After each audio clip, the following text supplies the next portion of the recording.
How to turn off emergency alerts on your iPhone 8 Plus. If you no longer want to receive certain government or emergency notifications, you can manage these alert settings directly from your iPhone 8 Plus. To get started, open the Settings app. Then tap Notifications. Next, scroll all the way to the bottom of the page until you reach the Government Alerts section.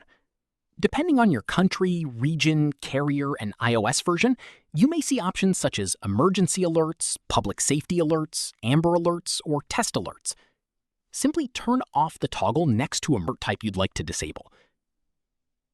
Your changes are saved automatically, so you can exit the Settings app once you're finished.